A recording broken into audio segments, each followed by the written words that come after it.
संघर्ष टाइम्स, समस्या जनतेची, साथ आमची। कर्जतमध्ये सुरू झालेल्या रायगड जिल्हा मानांकन कॅरम स्पर्धेला उत्साहात सुरुवात झाली। सुधाकर भाऊ घारे फाउंडेशन आणि रायगड जिल्हा कॅरम असोसिएशन यांच्या संयुक्त विद्यमाने ही स्पर्धा राष्ट्रवादी जनसंपर्क कार्यालयात आयोजित करण्यात आली आहे। स्पर्धेचे उद्घाटन माजी सरपंच मधुकर घारे यांच्या हस्ते शिवाजी महाराजांच्या प्रतिमेला पुष्पहार अर्पण व फीत कापून करण्यात आले। यावेळी राष्ट्रवादी काँग्रेसचे पदाधिकारी व अनेक कॅरमप्रेमी उपस्थित होते। या स्पर्धेत 152 स्पर्धकांचा सहभाग असून 151 सामने खेळवले जाणार आहेत। जिल्ह्यात प्रथमच वातानुकूलित हॉलमध्ये स्पर्धा घेतली जात आहे। 16 टेबल्स लावण्यात आले असून एकाच वेळी 16 सामने रंगतदार पद्धतीने पार पडत आहेत। रायगड जिल्हाध्यक्ष गिरीश तुळतुळे यांनी सांगितले की फक्त तंबाखू मद्यापासून दूर राहणारेच खेळाडू निवडले जातात, त्यामुळे स्पर्धेचा दर्जा टिकवून ठेवला जात आहे। मात्र काही गुणवान खेळाडू सहभागी होण्यास टाळाटाळ करतात, अशी खंत त्यांनी व्यक्त केली। तसेच कॅरम खेळाडूंना सरकारी नोकरी किंवा मान्यता मिळावी अशी मागणी त्यांनी यावेळी केली। दुसऱ्या दिवशी रविवारी सायंकाळी 4 वाजता विश्वविजेता संदीप दिवे आणि आंतरराष्ट्रीय खेळाडू जहीद फारुकी यांच्यात विशेष प्रदर्शनीय सामना होणार आहे।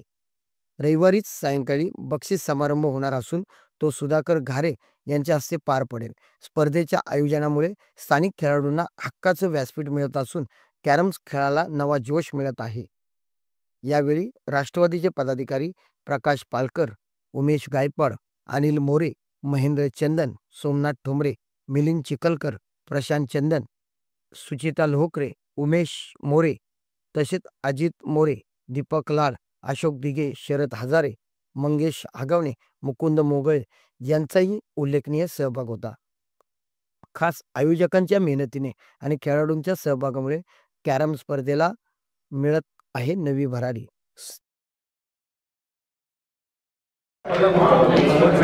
सुधाकर घारे फाउंडेशन आयोजित रायगड जिल्हा कॅरम स्पर्धा आज या ठिकाणी 7 जून रोजी आज उद्घाटन झालं आणि यात चालू होत असताना हे आनंद होतोय की या रायगड जिल्ह्यातून 152 खेळाडूंनी त्यामध्ये सहभाग घेतलेला आहे आणि आता या स्पर्धेचं उद्घाटन झालं आणि आज मी खेळाडूंच्या चेहऱ्यावर तो आनंद पाहतोय की या खेळाडूंना त्यांना आंतरराष्ट्रीय दर्जाचे खेळाडू आमचे दवे सर यांची उपस्थितीसुद्धा लाभली।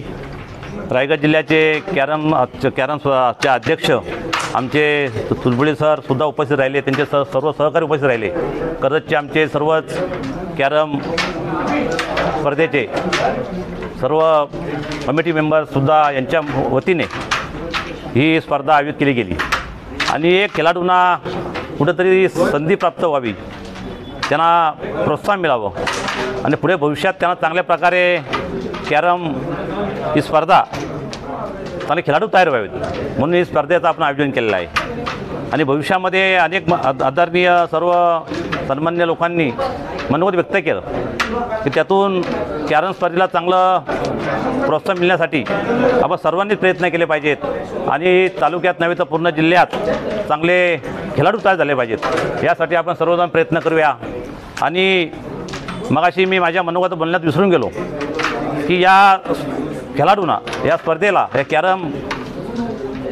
कॅरम जो खेळ आहे या खेळाला एक चांगला दर्जा ऑलिम्पिक दर्जा मिळावा आणि त्यातून खेळाडू चांगले निर्माण होऊन भविष्यामध्ये ऑलिम्पिक दर्जा मिळाला तर खरोखरच आपल्या सर्व खेळाडूंना एक चांगलं वेगळ्या प्रकारे त्यांना एक प्रोत्साहन निर्माण होईल आणि प्रत्येक खेळाडूला त्यामध्ये एक आवड निर्माण होईल असे मी माझ्या सरकारकडे मागणी करतो आणि भविष्यामध्ये यासाठी आपण नक्कीच प्रयत्न करूया। त्यातून ऑलिम्पिक दर्जा मिळाल्यानंतर आता एक मला वाटतं किक बॉक्सिंग स्पर्धेचं मी तालुका अध्यक्ष करत असताना तर किक बॉक्सिंगलासुद्धा आंतरराष्ट्रीय ऑलिम्पिक दर्जा आहे, त्यातून मुलांना शिक्षणामध्ये फायदा होतो।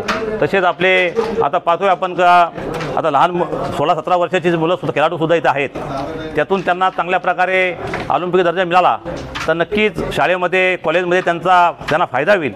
यासाठी आम्ही सर्वजण प्रयत्न करूया आणि या स्पर्धेच्या आयोजनाने खरोखर आम्हाला या संधी उपलब्ध करून दिली सर्व खेळाडूंनी आणि सर्व कमिटी मेंबर्सनी, त्यावर त्यांचा मी अभिनंदन व्यक्त करतो।